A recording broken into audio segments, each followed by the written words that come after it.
Waalaikumsalam warahmatullahi wabarakatuh. Alhamdulillahirrahmanirrahim. Wassalatu wassalamu ala asyrofil mursalin wa ala alihi wa sahbihi ajmain.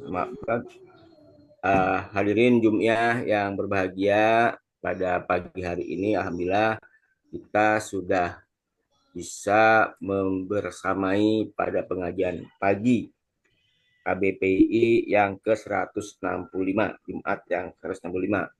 Untuk itu mari kita panjatkan puji dan syukur kita kepada Allah Subhanahu wa taala yang telah memberikan sehat iman dan memberikan sehat Alhamdulillah. badan, ya. Mudah-mudahan paket kita bisa sampai akhir menyertai pengajian kita pada pagi hari ini. Amin, Salawat dan amin. salam semoga tercurah pada junjungan kita Muhammad SAW serta para keluarga dan para sahabatnya hingga akhir zaman. Bapak, Ibu, Kanda, Yunda, para senior, sahabat-sahabat yang berbahagia, pada pagi hari ini kita akan bersama-sama menyimak kajian kita dengan tema atau topik tentang mencerdaskan, ya, cerdaskan diri bersama Al-Qur'an, bersama narasumber kita yaitu Al Ustadz Buya Yamin Majdi. Beliau adalah pimpinan pondok pesantren di Makwa Krui, ya, ini di pantai barat di Lampung sana. Saya kira untuk mempersingkat waktu agar lebih efektif lagi, kepada beliau dipersilahkan untuk menyampaikan materinya. Seperti biasa, 45 menit paparan, 15 menit di akhir ada tanya jawab, mungkin sharing-sharing dan lain sebagainya. Mudah-mudahan waktu kita bisa dioptimalkan sedemikian rupa sehingga lebih bermanfaat. Betul. Pada Ustadz dipersilahkan. Baik, ya. Suara terdengar, Dengar, Kang dengar, Ahmad? dengar, Terdengar dengar. ya? Ya, ya. Nah, Bismillahirrahmanirrahim. Assalamualaikum warahmatullahi wabarakatuh. Alhamdulillah rabbil alamin wal akibatu lil muttaqin wala udwana illa 'alal zalimin. Asyhadu an la ilaha illallah wa asyhadu anna Muhammadan abduhu wa rasuluh. Allahumma shalli ala Muhammad wa ala alihi wa ashabihi ajmain amma ba'du. Kepada Kanda, Yunda semua, teman-teman sahabat alumni PII dimanapun berada, Alhamdulillah pada pagi ini, di hari yang penuh dengan keberkahan, kita diberi kesempatan oleh Allah Subhanahu wa taala untuk bersilaturahim walaupun meskipun lewat dunia maya atau lewat Zoom meeting ini. Selanjutnya salawat serta salam mudah-mudahan tercurahkan kepada junjungan kita yaitu kepada Nabi Muhammad SAW. Kanda Yunda semuanya, pada saat ini izinkanlah saya menyampaikan materi yang tadi sudah disebutkan, yaitu judulnya Cerdaskan Diri Bersama Al-Quran. Ini merupakan salah satu atau tema yang ada di buku saya yang berjudul Quranic Question. Baik ya, kita langsung saja ya. Mudah-mudahan ya kita waktunya cukup ya. Kita alhamdulillah udah jam 6, masuk jam 6. Sebelum memasuki materi inti ya, sebagai prolog, saya ingin menyampaikan bahwa Rasulullah SAW pernah mengadu, sebagaimana Allah sebutkan di dalam surat Al-Furqan, surat ke-25 ayat 30. A'udzubillahi minasyaitonirrajim. Wa qala Rasul, ya Rabbi, inna qaumi takhazu hadzal Qur'an mahjura. Rasulullah berkata atau bersabda, ya Tuhanku, sesungguhnya kaumku menjadikan Al-Quran ini mahjura. Apa yang dimaksud dengan mahjura? Secara bahasa mahjura itu dari kata hijar, yaitu menjauh, memisahkan diri, ya, atau berpindah. Tapi Ibnu Qayyim Jauziyah menyebutkan setidaknya sikap mahjura ini ada 5 bentuk. Pertama, tidak tekun mendengarkan Al-Quran. Yang kedua, tidak mengindahkan halal haram walaupun ia percaya dan membaca Al-Quran. Yang ketiga, tidak menjadikannya rujukan dalam menetapkan hukum atau seluruh hukum-hukum ya prinsip-prinsip agama.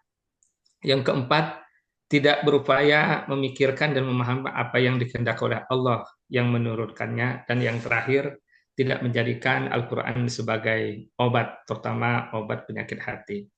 Intinya bahwa dari ayat ini, Rasulullah sudah memprediksi dan diabadikan oleh Allah SWT suatu saat bahwa manusia secara keseluruhannya, bahkan kaum muslimin, ya sebagian itu atau kebanyakannya meninggalkan Al-Quran. Nah, oleh sebab itu kita sebagai kaum muslimin mudah-mudahan tidak termasuk yang disebut oleh Rasul ini sebagai umat yang mahjuro. Lantas apa yang perlu kita lakukan? Ya, kita sebagai orang yang beriman tentu saja harus mencintai Al-Quran. Cara kita mencintai Al-Quran setidaknya ada 5. Pertama, mengimani. Yang kedua, mengilmu atau mempelajari Al-Quran. Yang ketiga, mengamalkannya. Yang keempat, mendakwahkan Al-Quran. Dan yang terakhir, membela Al-Quran.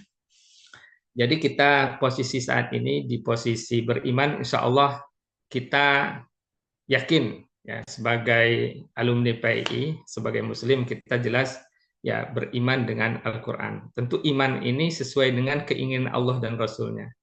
Sebab sebagian orang mengatakan bahwa Al-Quran itu bentuk kecerdasan dari diri Nabi Muhammad SAW. Jadi seolah-olah Al-Quran itu bukan tanzil, tidak diturunkan oleh Allah Subhanahu wa taala kepada Nabi Muhammad, melainkan itu adalah produk Nabi Muhammad SAW. Ini keyakinan atau keimanan yang salah. Ya, sebagian orang ada yang pernah saya membaca di buku yang mengatakan ya karena Nabi memiliki kecerdasan luar biasa sehingga dia bisa menyusun Al-Quran itu.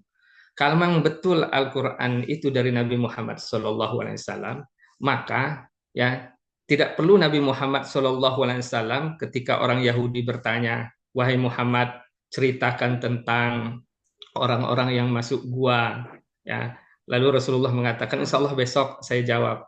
Tapi sampai besok itu nggak turun Al-Quran. Sampai di konon ya dalam riwayat itu ya sekian lama surat atau jawaban Allah itu tidak turun.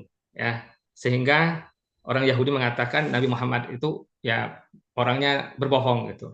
Nah, kalau memang gitu Al-Quran itu dari Nabi Muhammad SAW, ya dia tidak perlu ya bersedih gitu ya atau menunggu-nunggu untuk menjelaskan tentang Ashabul Kahfi atau Zulkarnain. Ya, maka turunlah surat Al-Kahfi. Atau misalnya kalau memang Al-Quran itu dari Nabi Muhammad SAW, ketika peristiwa hadis hadis ifki, yaitu ketika kaum munafik menuduh Aisyah berselingkuh, maka tidak perlu Nabi Muhammad SAW menunggu Al-Quran itu sampai 40 hari ya surat An-Nur itu turun.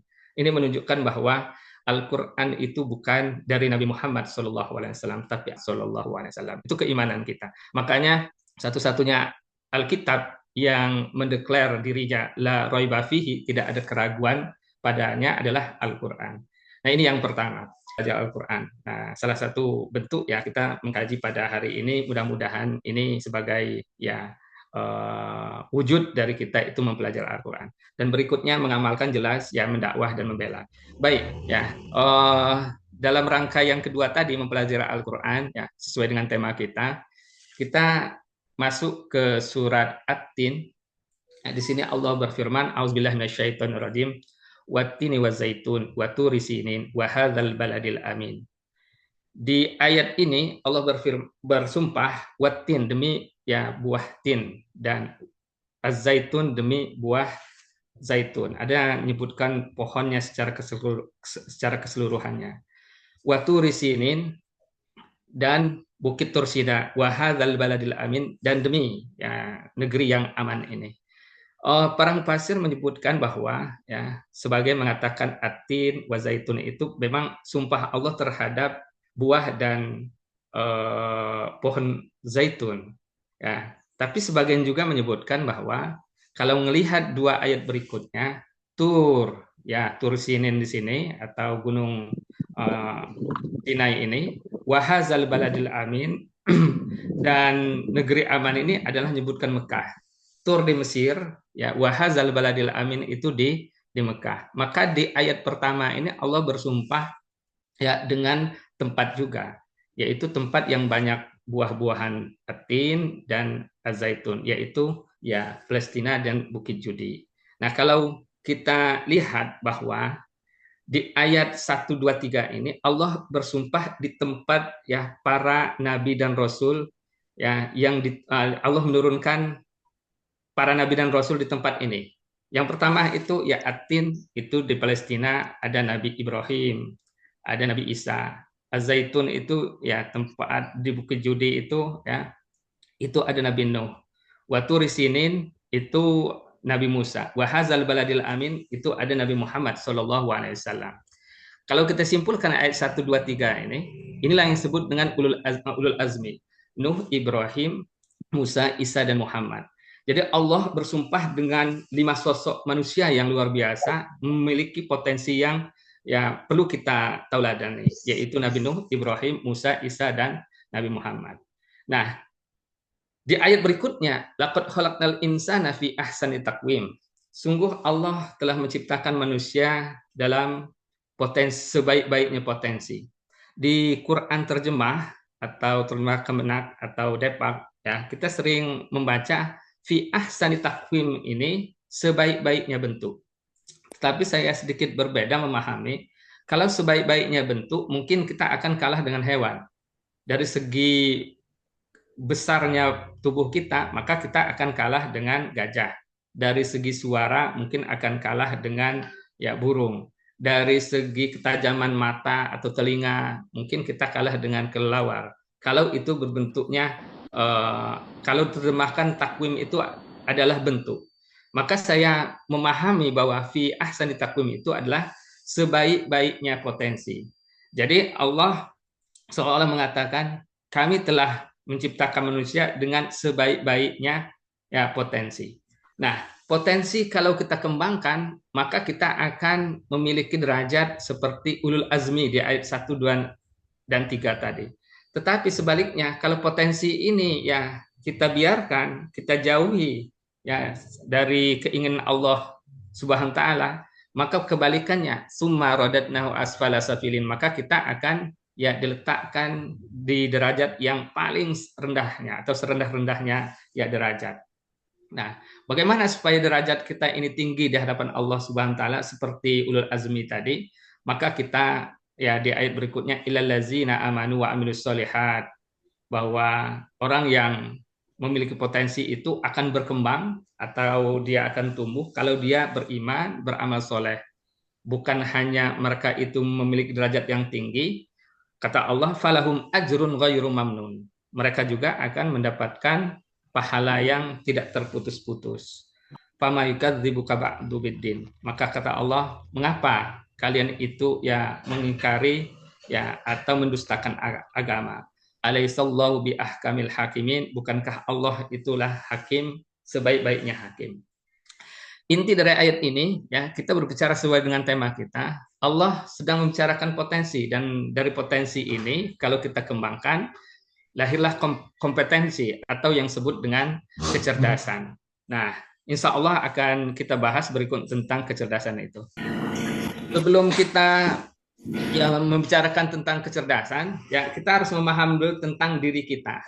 Bahwa diri kita menurut Allah SWT adalah ayat Allah. Jadi tanda kekuasaan Allah itu ada dua. Ada kauliyah, ada kauniyah. Kauliyah berupa Al-Quran, sementara kauniyah berupa alam semesta. Di antara alam semesta itu ada yang disebut dengan manusia. Maka kata Allah SWT, sanurihim ayatina fil afaqi wa fi anfusihim. Akan kami perlihatkan tanda-tanda kepada mereka, tanda-tanda Allah SWT, kekuasaan Allah SWT.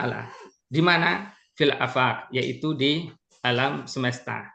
Ini yang disebut dengan ilmu alam. Wa fi anfusihim, dan di dalam diri mereka.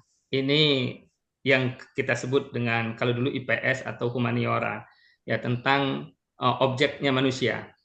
Nah, harusnya ilmu alam dan ilmu sosial ini kata Allah hatta yatabayyana lahum annahul haq, bahwa harusnya dua ilmu ini, ilmu tentang alam semesta dan tentang diri kita itu ya, kita menyampaikan, kita punya kesimpulan bahwa annahul haq, hu-nya itu kembali kepada Al-Qur'an, bahwa Al-Qur'an itu adalah benar. Awalam yakfi bi rabbika annahu ala kulli syai'in syahid. Tidaklah cukup bagi kamu bahwa Tuhanmu menjadi saksi atas segala sesuatu. Nah, ini sebagai pembuka bahwa ketika kita membaca diri kita, ya, sehingga nanti kita tahu bahwa diri kita itu memiliki potensi dan memiliki kecerdasan. Berikutnya, di kajian sebelumnya, saya telah membahas bahwa dalam Al-Quran itu ada 4 istilah yang menyebutkan manusia. Pertama itu Al-Bashar, yang kedua Al-Insan, yang ketiga itu An-Nas, dan yang keempat itu Bani Adam. Dan secara bahasa gitu, kalau yang Al-Bashar itu Al-Jildu atau kulit, ya, manusia secara fisik. Nah, di luar itu atau sebaliknya, manusia itu Al-Insan yang memiliki 3 entitas, yaitu akal, kolbu, dan ruh. Ya, saya sempat mentamsilkan, mengumpamakan tentang akal, kolbu, dan ruh ini, ya, dengan listrik. Kita tidak pernah melihat listrik, tetapi kita yakin adanya listrik. Nah, tanda bahwa adanya listrik pada sound system yaitu suara. Tanda ada listrik ketika pada lampu yaitu bersinar. Tanda ada listrik pada setrika itu yaitu panas. Nah, jadi kita hanya melihat gejala listriknya. Begitu juga dalam diri kita, ruh ini tidak bisa kita lihat, tetapi kita bisa merasakannya. Nah, dari 3 entitas ini, akal, kolbu, dan ruh ini, lahirlah yang kita kenal dengan, ya, intellectual quotient atau kecerdasan intelektual, ya, emotional quotient sama spiritual quotient, yaitu kecerdasan emosional dan kecerdasan spiritual. Nah, kalau dari sejarah dan juga kajian ini cukup panjang, cuma saya memahami bahwa kalau Aiki itu berhubungan dengan alam, dengan benda-benda. Ya, ini objeknya ya malah masalah itu ya alam. Sementara emosional itu objeknya manusia. Spiritual itu ya objeknya adalah Tuhan atau Allah Subhanahu wa taala. Nah, kalau saya membaca dari beberapa kajian tentang kecerdasan ini, ya, bahwa banyak ya para ilmuwan ya tidak menyambungkan atau menghubungkan masalah kecerdasan ini dengan Allah Subhanahu wa taala. Kita lihat berikutnya, ya. Bukti nyata ya bahwa IQ, SQ itu tidak cukup atau ketika tidak dihubung dengan Allah Subhanahu wa taala, yaitu kisahnya ya di zaman Nabi Musa. Di zaman Nabi Musa ada 3 sosok, ya. Sosok pertama itu Haman, ya, seorang ilmuwan atau teknokrat, ya, itu ber-IQ tinggi. Mengapa gitu ber-IQ tinggi? Saya ketika tahun 2000 awal masuk ke Al-Azhar gitu, ya, saya masuk ke piramida itu. Ketika saya masuk ke piramida itu saya merasa kagum. Bayangkan gitu, ya, piramida yang udah ribuan tahun itu ya diciptakan oleh Haman dengan struktur yang luar biasa. Bahkan jangankan kita ingin membangun, mendiskusikan cara ngebangun piramida aja debat gitu. Ya, ada yang mengatakan bahwa piramida itu dibangun dari atas, ada yang menyebutkan ya dari bawah gitu ya. Nah, itu perdebatan sangat panjang gitu ya tentang itu ya. Tapi kalau saya meyakini bahwa piramida itu dibangun dari atas, seperti ya pembangunan piramida. Seperti membangun Candi Borobudur. Jadi ada bukit gitu ya, terus disimpan paling atas itu satu batu, lalu digali, dimasukkan terus gitu ya sampai ke bawah. Nah, artinya begini ya, bahwa Haman ketika menciptakan piramida itu, ya, dia memiliki IQ yang luar biasa, kecerdasan otak yang luar biasa. Ya. Begitu juga Korun. Korun ini menurut saya gitu, kalau berdasarkan definisi yang tadi saya sebutkan bahwa berhubungan dengan manusia, cara mengelola manusia, cara mengelola emosi atau cara mengelola ya motivasi, ya. Korun ini orang yang memiliki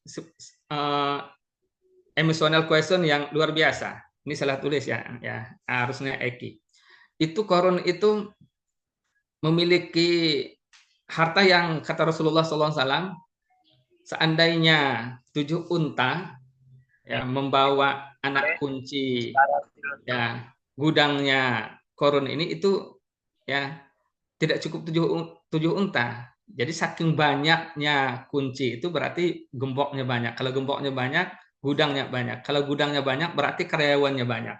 Ya, dengan demikian kita dapat menyimpulkan kalau Korun ini memiliki karyawan yang begitu banyak, gitu ya, berarti dia cara ngelola diri dan ngelola manusia itu luar biasa, sehingga banyak orang yang bisa bekerja sama dengan dia. Berarti dia memiliki emosional yang luar biasa.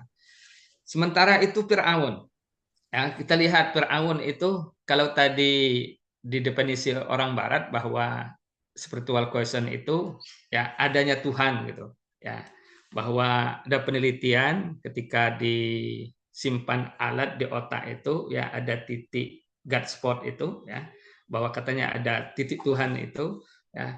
Uh, jadi kalau orang Barat berbicara spiritual itu mengatakan ada loh Tuhan gitu ya, walaupun mereka tidak mendefinisikan Allah Subhanahu wa taala. Ya. Nah, intinya spiritual itu mengakui adanya Tuhan. Nah, kita tahu bahwa Firaun itu bukan hanya percaya adanya Tuhan, dia mengklaim dirinya sebagai Tuhan. Ya, ana rabbukumul a'la. Saya itu adalah Tuhan kalian yang paling tinggi ya kepada Nabi Musa alaihissalam. Nah, kalau dari definisi ya kecerdasan menurut ya orang-orang Barat gitu ya, Haman, Korun, Firaun itu ya menurut saya sangat tinggi ya kecerdasan mereka. Tapi pertanyaannya, mengapa mereka itu dibinasakan oleh Allah SWT? Haman akhirnya mati, yang nggak jelas itu ya sejarah bagaimana. Yang diabadikan oleh Allah SWT itu yang Korun. Ya, harta bersama dirinya ditenggelamkan ya di daerah Payum. Ya, ketika saya di Mesir itu sempat ke daerah Payum, ya konon kata orang Mesir disinilah korun dan hartanya itu ya dibenamkan oleh Allah Subhanahu wa taala. Begitu juga Firaun. Firaun ditenggelamkan oleh Allah Subhanahu wa taala di Laut Merah. Dan kalau kita ingin melihat ya peninggalan apa kayak misalnya kereta atau alat-alat ya perang yang konon itu adalah milik Firaun ketika mengejar Nabi Musa itu ada di Museum Tahrir itu ya disimpan sampai sekarang ada, termasuk jasadnya Firaun itu sampai hari ini masih ada ya di Mesir itu Allah abadikan ya. Nah, pertanyaannya, mengapa ketiga orang ini dimusnahkan bahkan dengan cara yang menurut kita itu adalah ya hina gitu ya, seperti Korun, Firaun gitu ya, ditelan bumi dan ditenggelamkan di dalam air gitu ya. Ya, mengapa mereka ini ya kok menjadi contoh yang kurang baik ya. Nah, menurut saya gitu ya atau hasil pembacaan saya karena mereka bertiga ini tidak mengaitkan kecerdasan tadi dengan Allah Subhanahu wa taala. Seharusnya ketika otaknya cerdas itu untuk taat kepada Allah Subhanahu wa taala. Ketika memiliki harta untuk taat kepada Allah Subhanahu wa taala. Ketika memiliki kekuasaan itu untuk taat kepada Allah Subhanahu wa taala. Tetapi mereka bertiga menggunakan kecerdasan itu bukan untuk Allah Subhanahu wa taala, melainkan mengikuti hawa nafsu mereka. Itulah yang membuat mereka itu akhirnya ya celaka ya atau hina di hadapan Allah Subhanahu wa taala. Allah abadikan dalam Al-Qur'an. Nah, lantas gimana solusinya kalau IQ, SQ tidak cukup ya? Maka saya menulis buku yang judulnya Quranic Question. Ya, apa yang maksud dengan Quranic Question? Yaitu sebuah konsep kecerdasan yang berdasarkan Al-Quran untuk menyinari sekaligus melengkapi kekurangan pada konsep-konsep kecerdasan yang telah ditemukan oleh manusia. Jadi intinya IQ, SQ itu ya harus kita saring, harus kita lihat, harus kita timbang ya berdasarkan ya Al-Quran. Intinya mengembalikan konsep kecerdasan itu menurut yang menciptakan kecerdasan itu yaitu Allah Subhanahu wa taala. Lantas seperti apa gitu ya kecerdasan itu dalam Al-Qur'an? Mungkin sebagian kita ya tahulah bahwa di dalam Al-Qur'an ada istilah ulil albab. Ya ulil albab itu ya ulil berarti memiliki, al-albab lub. Lub itu mufrad, al-albab itu jamak. Ini menunjukkan bahwa ya, atau clue ya, bahwa kecerdasan itu tidak tunggal, melainkan majmuk. Ya, dari kata-kata al-albab ini ya, lub, asal lub itu kan otak ya, asalnya inti gitu ya. Makanya sering diterjemahkan ulil albab ini adalah orang-orang yang memiliki kecerdasan. Nah, sangat menarik ya Kanda Yunda semua. Ketika saya mengkaji tentang ulil albab ini, saya kumpulkan semua itu di 16 ayat, lalu saya klasifikasikan berdasarkan ya kriteria atau definisi kecerdasan ya intelektual, kecerdasan emosional dan spiritual gitu ya. Saya menemukan ada 15 ya kriteria ya orang yang cerdas itu. Dan yang menariknya lagi, ternyata ya kalau kita bagi 15 itu ya, 5 itu berkaitan dengan IQ, 5 berkaitan dengan emosional ya, dan 5 lagi berkaitan dengan spiritual. Ini menunjukkan kenapa 555, bahwa ya kita harus menyeimbangkan 3 kecerdasan ini. Nah, ini yang berdasarkan ya pembacaan saya ya terhadap 16 ayat yang ada kata-kata ulil albabnya. Nah, lantas pertanyaannya, seperti apa yang 5 yang berkaitan dengan IQ tadi?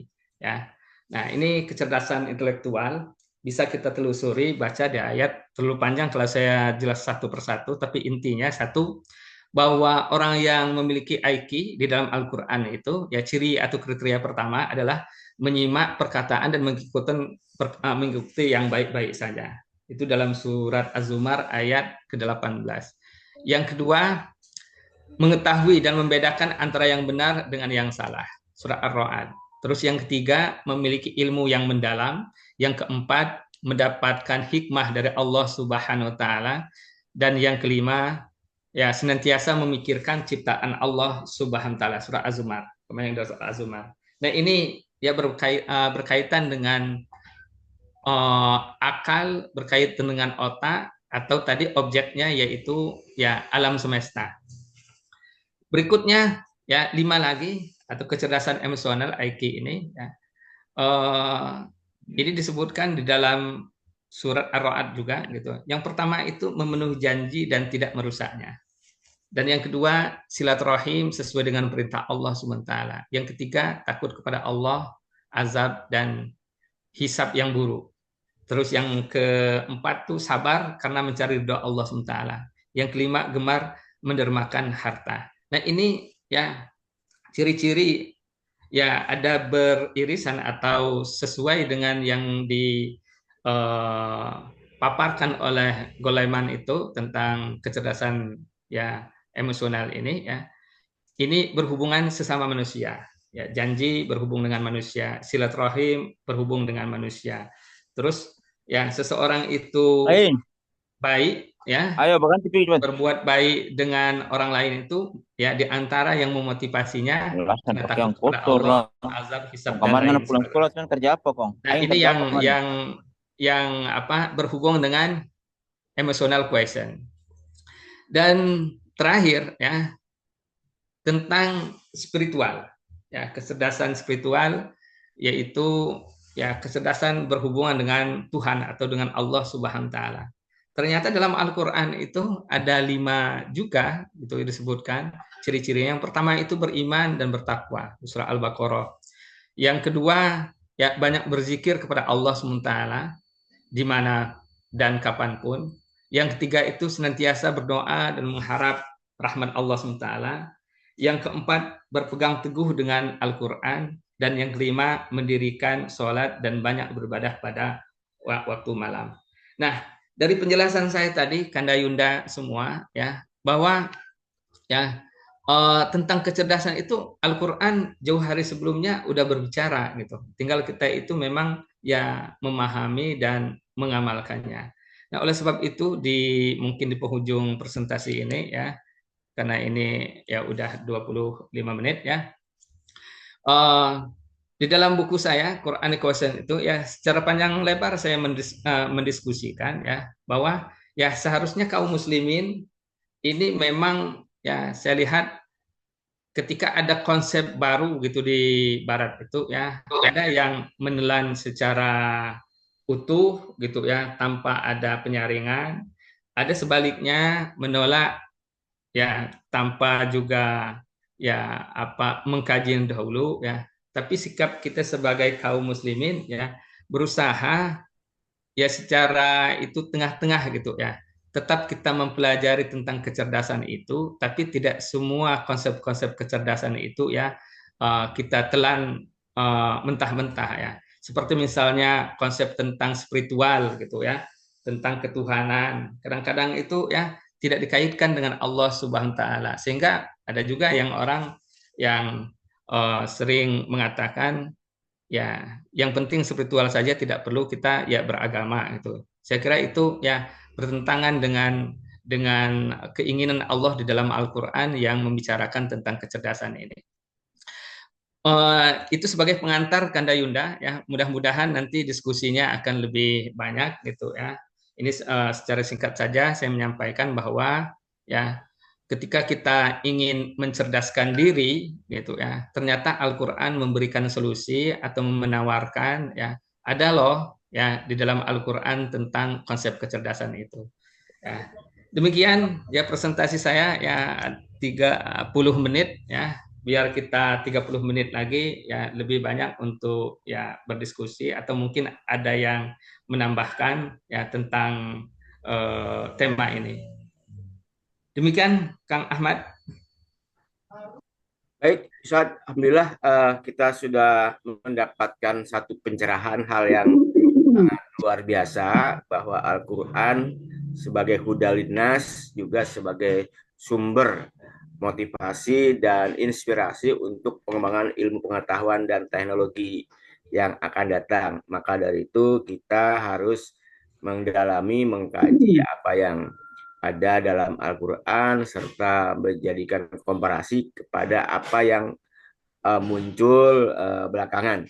Baik, Bapak dan Ibu Kanda Yunda, para sahabat sekalian yang akan merespon, bertanya, atau menyampaikan sesuatu agar raise hand, ya, sehingga bisa ditelusuri siapa-siapa yang akan menyampaikan masukan pertanyaan. Yang pertama ini sudah ada raise hand, yaitu Ibu Hajah Sri Neni. Ya mungkin satu dulu ini, yang lain mohon nanti bisa resen juga ya untuk bisa diberikan giliran untuk berpendapat atau bertanya. Silakan Bu Sri Neni untuk menyampaikan pertanyaan atau masukannya. Silakan, Pak Haji. Ya, terima kasih. Assalamualaikum warahmatullahi wabarakatuh. Waalaikumsalam warahmatullahi wabarakatuh. Ini mungkin slide-nya bisa diturunin Ustaz dulu. Pak Ustadz, ya, Bu. Saya ini beberapa waktu yang lalu di WA grup kami itu membicarakan tentang babi itu haram. Kemudian kawan kami yang orang Kristen, dia mengeluarkan satu surat dari surat Al-Imran, satu ayat dari surat Al-Imran, yaitu ayat 50. Saya bacakan artinya ya, terjemahannya. Dan aku membenarkan Taurat yang datang sebelumku. Dan untuk menghalalkan bagimu sebagian daripada apa yang telah diharamkan atas kamu. Dan aku bawa kepadamu suatu tanda mukjizat dari Tuhanmu. Maka bertakwalah kamu kepada Allah dan taatlah kepadaku. Nah, dari surat Al-Imran ayat 50 ini, teman kami yang Kristen itu, maksudnya dia ingin bertanya dari ayat ini. Tadinya jadi Allah membenarkan Taurat, artinya Allah membenarkan juga Injil, maksud dia mungkin begitu, dan Allah menghalalkan bagimu, tapi yang telah diharamkan bagi dia adalah babi itu diharamkan, tapi kemudian dihalalkan. Saya tidak bisa menjawab. Saya cari di Google gitu ya, tafsirnya apa, tapi saya pikir saya bukan ahlinya, jadi saya tidak berani menjawab. Nah, dalam hal ini, apa yang harus dilakukan? ketika kita mendapat pertanyaan seperti ini, gitu kan? Kita diam saja atau mencari jawaban kemana begitu untuk orang teman kami yang Kristen itu menjadi mengerti tentang ayat 50 surat Al-Imran. Begitu Pak Ustadz.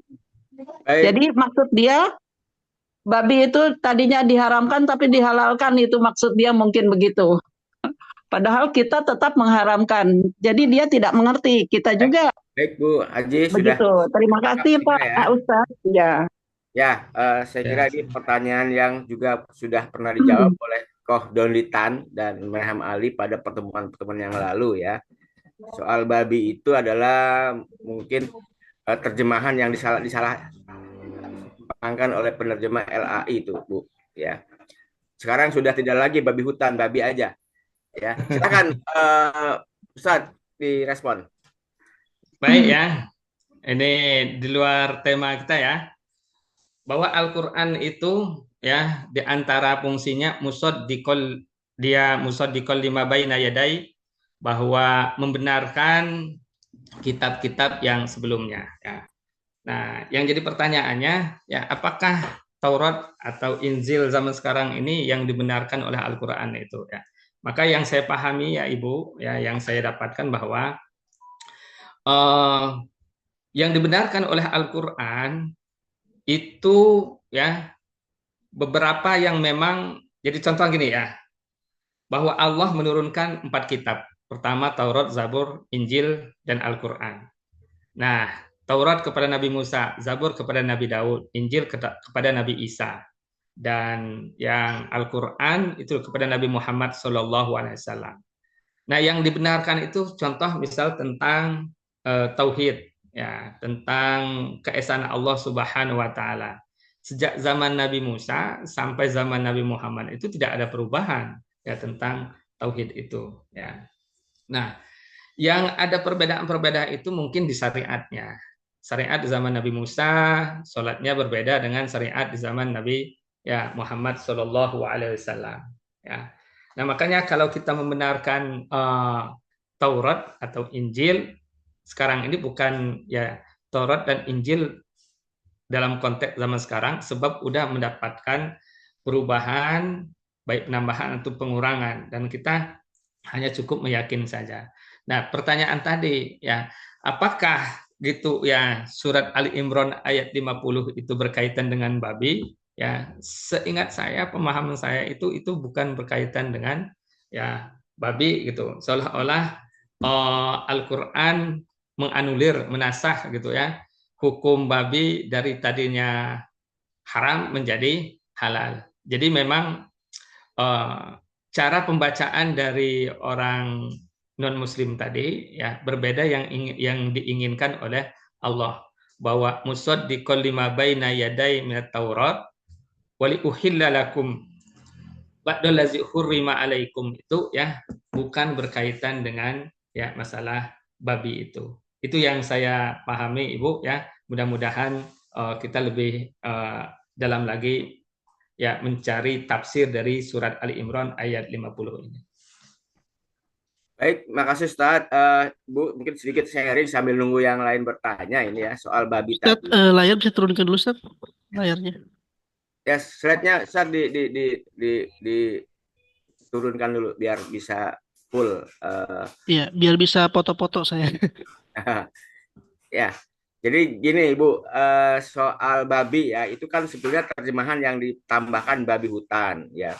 Ya dalam perjanjian lama ya babi itu haram. Nah, tapi ketika diterjemahkan agar babi itu bisa dimakan maka tambah babi hutan. Jadi kalau babi ternak itu nggak apa-apa gitu. Nah sekarang dari terjemahan edisi yang baru ini babi hutannya sudah dihapus.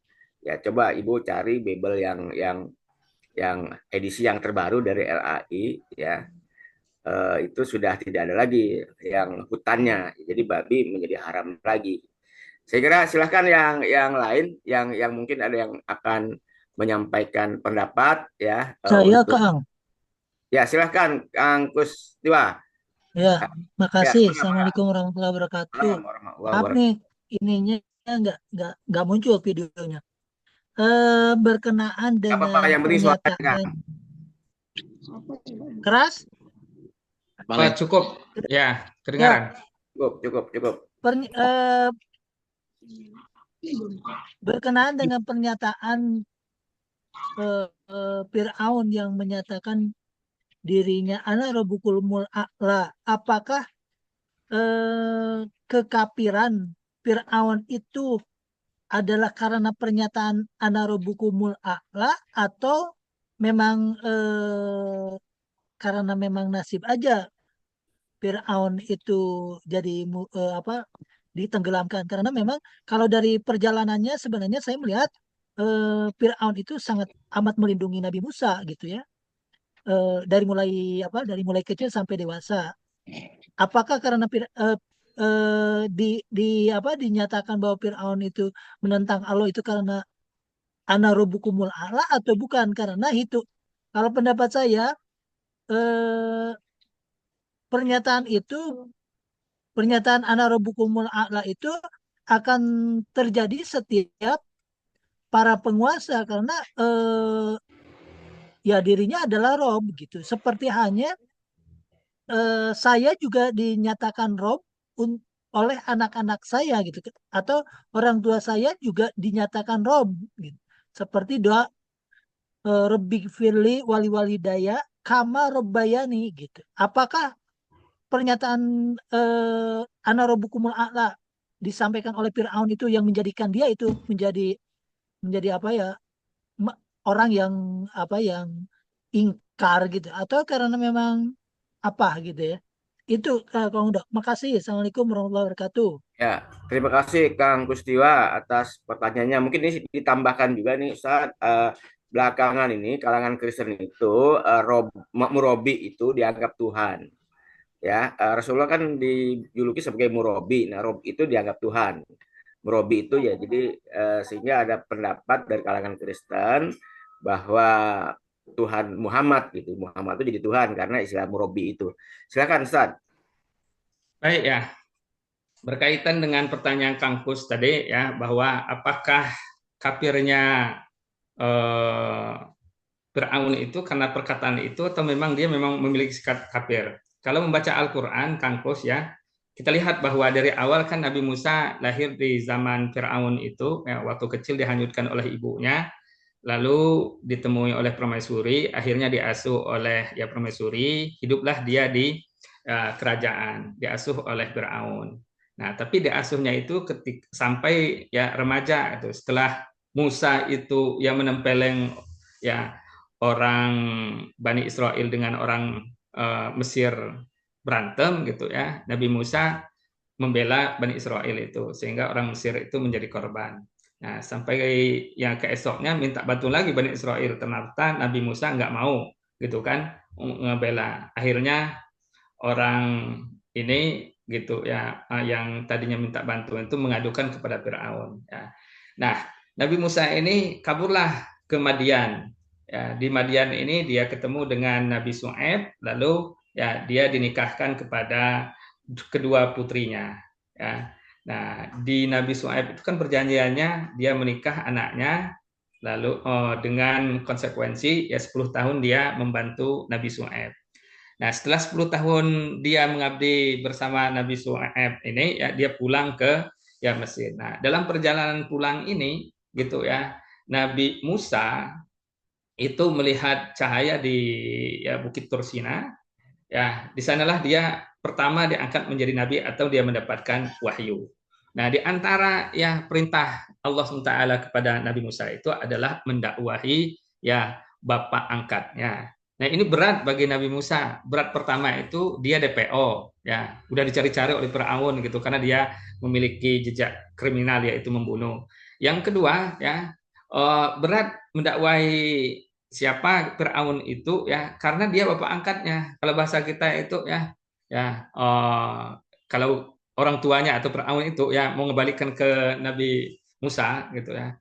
Ya, udahlah jangan banyak om gitu ya. Pasti kita itu ya agak sungkan gitu ya. Dan yang ketiga, Nabi Musa ini kan mulutnya agak cadel ya, sehingga dia ketika diangkat menjadi nabi dia minta adiknya menjadi nabi juga yaitu Nabi Harun ya, tidak bisa berdakwah. Nah, jadi ya Nabi Musa itu disuruh oleh oleh Allah SWT ya mendakwahi Firaun ya. Apa isi dakwahnya? Ya, semua dakwah para nabi itu ya dua gitu ya. Pertama mentauhidkan Allah SWT, yang kedua mengikuti syariatnya yang dibawa oleh nabi pada waktu itu yaitu Nabi Musa alaihissalam. Nah, dua ini ditolak oleh ya oleh Firaun gitu ya. Dia tidak mau ya bertuhan dengan Tuhannya Nabi Musa ya, dan dia juga tidak mengakui Musa sebagai nabi dan tidak mengakui syariat yang dibawa oleh Nabi Musa alaihissalam. Nah, itulah yang membuat Fir'aun itu kafir. Nah, kalau kita lihat ya bahwa Rabbukumul A'la itu Rob di sini itu kan kata roba ya rubu itu memiliki beberapa makna. Pertama itu tumbuh, yang kedua berkembang ya, dan yang ketiga itu memiliki gitu ya. Dari kata roba ya rubu ini ya lahirlah kata-kata tarbiyah gitu, mendidik ya. Nah, dan seterusnya. Nah, oleh sebab itu ya kalau pertanyaan tadi apakah kata Rob yang dikatakan oleh Nabi Musa itu adalah seperti ya kata-kata Robbul Bait. Robbul Bait itu pemilik rumah, bukan Tuhannya apa ya? Tuhan rumah bukan ya.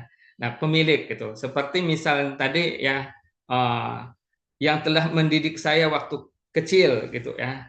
Nah, beda kata-kata Rob yang disebutkan oleh Firaun ya dengan kata-kata yang tadi doa yang disampaikan oleh Kang Kus gitu ya. Dari mana kita tahu berbedanya ya? Dari ketika Firaun ya mau tenggelam ya, dia menyebutkan ya aman tu bi Rabbi Musa. Saya beriman kepada Tuhannya ya Nabi Musa. Jadi Rob di situ bimakna al-Khaliq, bimakna al-Mudabbir, bimakna ya yang mengatur seluruh alam semesta ini. Ya. Nah, jadi sekali lagi Kang Us ya bahwa kekafiran Firaun itu bukan kata-kata itu saja, tetapi memang dalam perjalanan ya dari awal ketika Nabi Musa mendakwahi Firaun itu dia udah menolak ya Allah sebagai Tuhan dan Nabi Musa serta syariatnya itu ya sebagai utusan Allah Subhanahu wa taala. Ya itu ya jawaban saya gitu ya. Kang Kus mudah-mudahan tidak puas sehingga kita terus mencari jawaban yang benar. Makasih, Kang. Ustaz, jadi kekafiran Fir'aun itu sudah terakumulasi ya. Jadi Iya. cuma satu kata aja Kang Kus. Saya kira gitu mungkin. Ada lagi mungkin Pak Jahrawi nih biasanya suka langsung ini. Pak Jahrawi dari Bantul, monggo. Pak Jahrawi atau Cak Agus Salim dulu deh. Ya, Pak Agus Salim dari Bekasi, Jawa Timur. Silakan Pak Agus Salim. Bekasi, Jawa Barat, bukan Jawa Timur. Assalamualaikum warahmatullahi wabarakatuh. Waalaikumsalam warahmatullahi wabarakatuh. Terima kasih eh, pertama kepada Pak Ahmad SKJ beri waktu pada saya dan pada Ustadz yang saya kira cukup menarik pembahasannya. Saya bertanya ini aja Ustadz. Saya ini kebetulan kan tesis saya dulu mengenai kecerdasan majmuk, multiple intelligences. Nah, bagaimana perspektif Al-Quran menyoroti soal ini? Sebab ini sudah berkembang di berbagai negara mengenai pendekatan multiple intelligence ini, kecerdasan majmuk ini, yang diantaranya adalah menyangkut kecerdasan matematika, kecerdasan bahasa, kecerdasan spasial, kecerdasan kinestetik dan lain-lain. Paling tidak ditemukan 9 kecerdasan. Nah, ini karena pembahasan pengajian sekarang ini terkait dengan kecerdasan dalam Al-Quran, yang mau saya tanyakan, Ustaz, bagaimana perspektif Al-Quran dalam meninjau soal ini atau kecerdasan majmuk ini? Mohon dijelaskan, Ustaz. Terima kasih. Assalamualaikum warahmatullahi wabarakatuh. Lanjut. Waalaikumsalam warahmatullahi lanjut. wabarakatuh. Lanjut. Saya mau nanya. Ya, silakan Ya. Pak Asep. Bismillahirrahmanirrahim. Assalamualaikum warahmatullahi wabarakatuh. Waalaikumsalam warahmatullahi Udah wabarakatuh. Yamin. Nah, Ya. ini menarik Hikmah, Kang pembahasannya Epen. ya. Gini, ini Kang. Jadi tadi kan di gambar ya,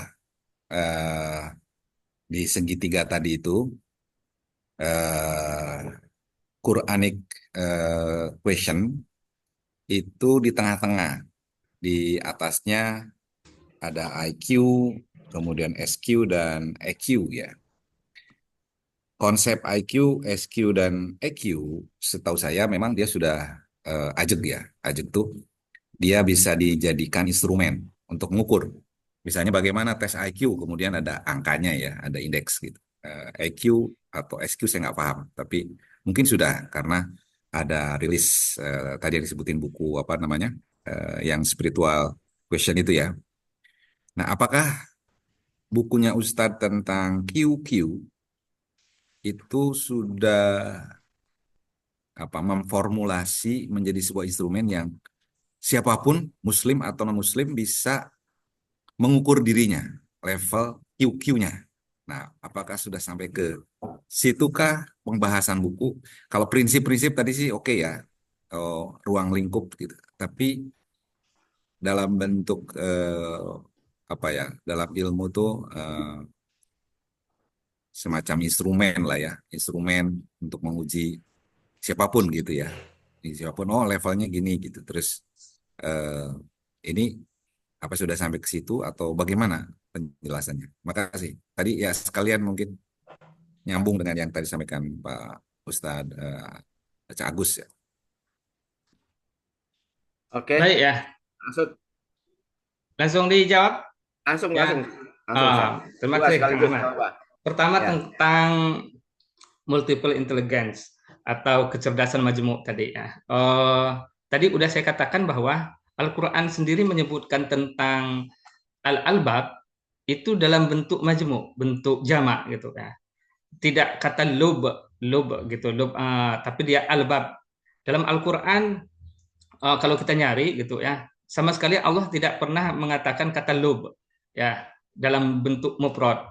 Ini menunjukkan bahwa prinsip atau clue awalnya ya Al-Quran mengakomodir bahwa memang kecerdasan itu ganda gitu ya. Nah, seperti yang dikatakan Gardner Howard itu ya, bahwa ada awalnya 8 terus jadi 9, 7 terus 9 gitu ya, berkembang terus kecerdasan, ada kecerdasan bahasa, ada kecerdasan musik, ada kecerdasan matematik, dan termasuk kecerdasan kinestik gitu. Nah, jadi yang saya pahami bahwa ya tadi disebutkan bahwa diri kita itu adalah tanda-tanda kekuasaan Allah SWT. Semakin kita itu membaca diri kita, ya harusnya ujungnya itu kita menemukan Allah Subhanahu Wa Taala. Nah, yang menjadi persoalannya gitu, dari sekian banyak kecerdasan itu ya tidak ke arah ya menemukan Allah Subhanahu Wa Taala. Nah, itu aja sih perbedaannya. Jadi tidak bahwa yang saya pahami Al-Quran tidak menolak ya tentang penemuan-penemuan ya dari kalangan manusia atau orang barat itu ya, tetapi ya inginnya seperti dalam surat Fussilat ayat 53 itu ya, hatta yatabayyana annahul haq.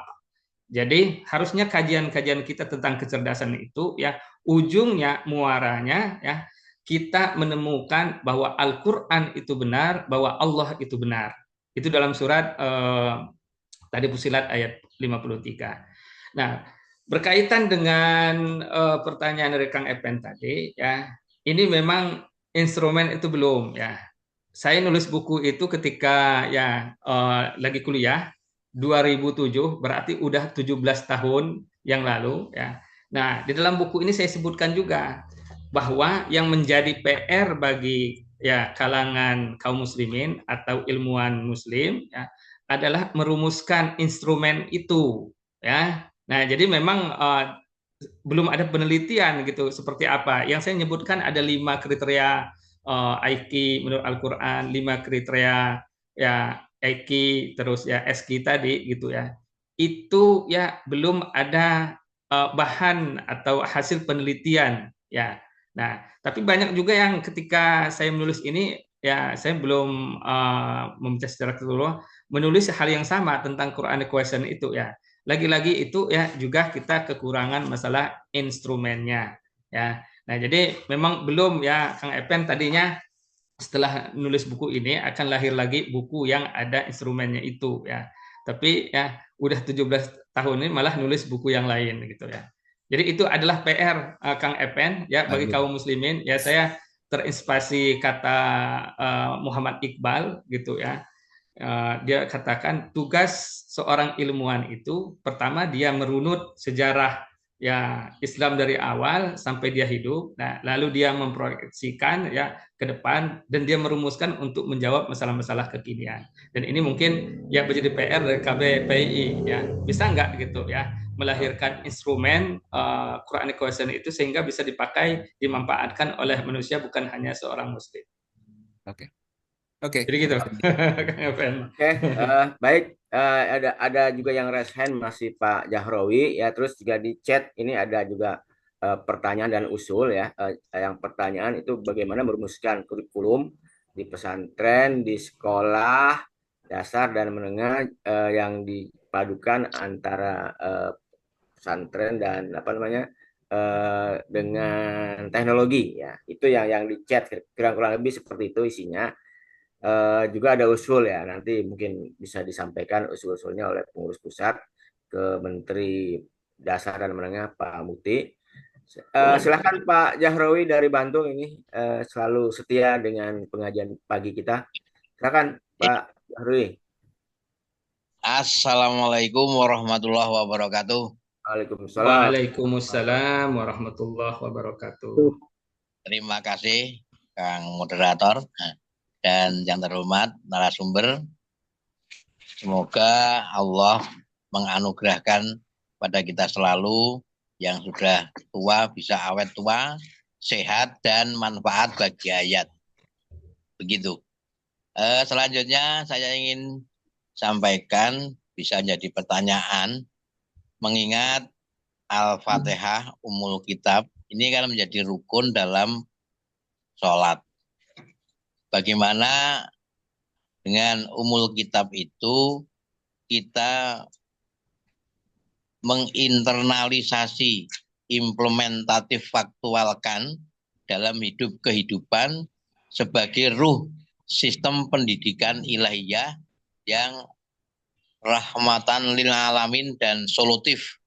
Mengingat saat ini hidup kehidupan sudah sangat kompleks multidimensi masalahnya.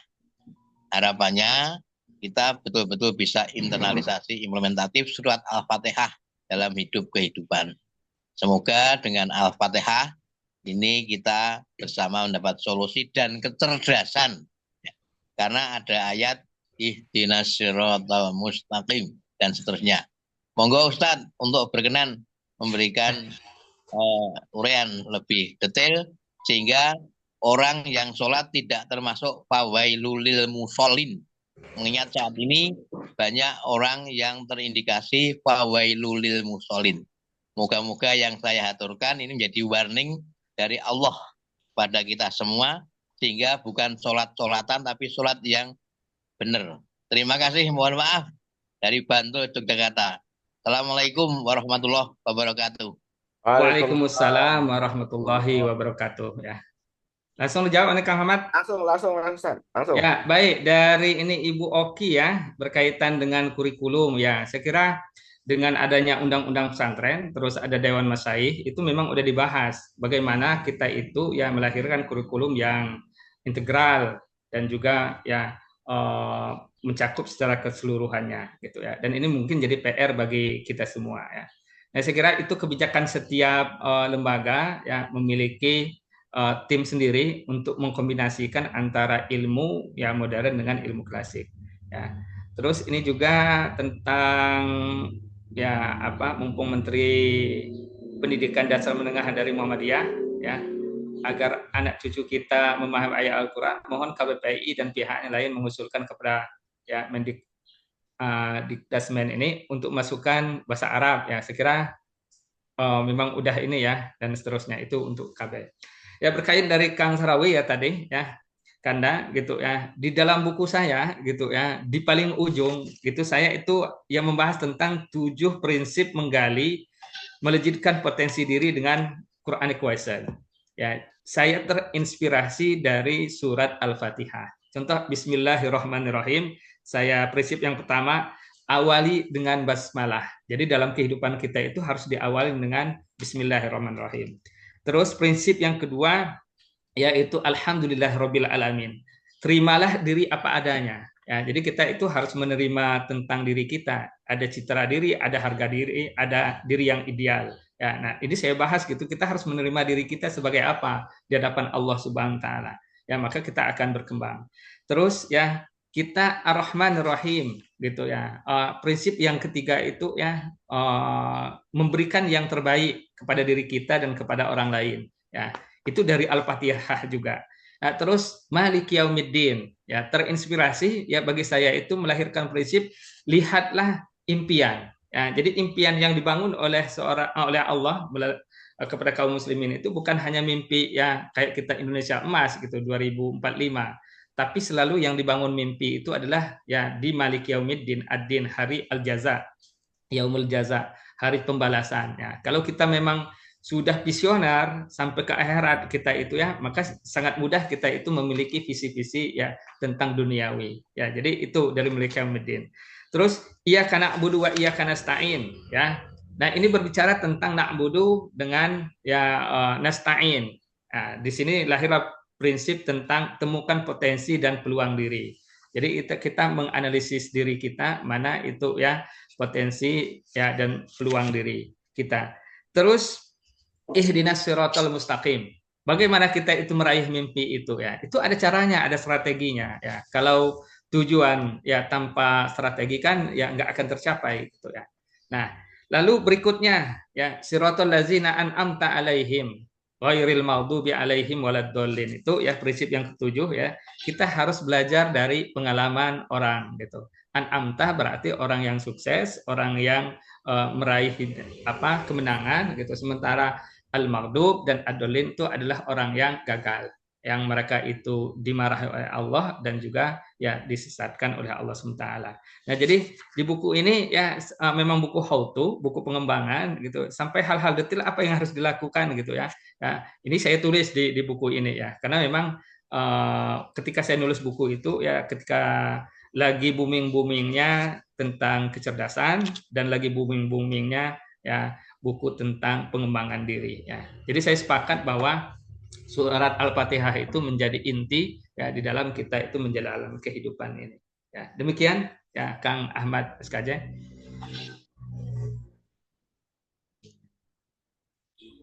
Baik, terima kasih Ustadz. Alhamdulillah waktu kita sudah jam 7 pas ya di Jakarta ini ya. Mudah-mudahan Bapak dan Ibu semua sehat, tetap menyimak dengan baik ya. Ini beberapa teman yang dari Indonesia Timur sudah pamit ya, sekarang sudah jam 9, ada juga jam 8. Hanya yang masih bertahan ini dari Manado nih, Pak Ridwan. Ya. Iya. Ya. Gimana Pak Ridwan? Ada komentar? Baik, ya sehat, alhamdulillah. Ya. Baik, Bapak dan Ibu sekalian, waktu kita sudah jam 7 ya, mudah-mudahan kita semua mendapat manfaat dan bisa kita amalkan apa yang sudah disampaikan oleh Ustadz kita pada pagi hari ini. Mungkin itu yang bisa disampaikan lain waktu, insya Allah akan berlanjut apa yang menjadi pembahasan pada pagi hari ini. Ustadz, mungkin ada closing statement, closing session pada pagi hari ini, saya menutup. Baik ya, kepada Kanda Yunda semua, saya meyakini bahwa sebagaimana disebutkan oleh Rasulullah SAW, khairukum man ta'alamal Qur'an wa 'alamahu, bahwa sebaik-baik di antara kalian adalah orang yang ya mempelajari dan mengajarkan Al-Qur'an. Mudah-mudahan hidup kita tidak jauh dari Al-Qur'an sehingga kita selamat di dunia dan akhirat. Aku qouli hadza wa astaghfirullah li wa lakum. Assalamualaikum warahmatullahi wabarakatuh. Waalaikumsalam. Pak Asep ada mau ya, baik, kalau gitu dari saya mohon maaf bila ada hal yang tidak berkenan. Mari kita akhiri dengan baca hamdalah. Alhamdulillahirabbil alamin. Assalamualaikum warahmatullahi wabarakatuh. Izin lab Kang Ahmad, Kang Asep. Ya, atur nuhun ya. Ini masih silaturahim. di share ke Pak Ustadz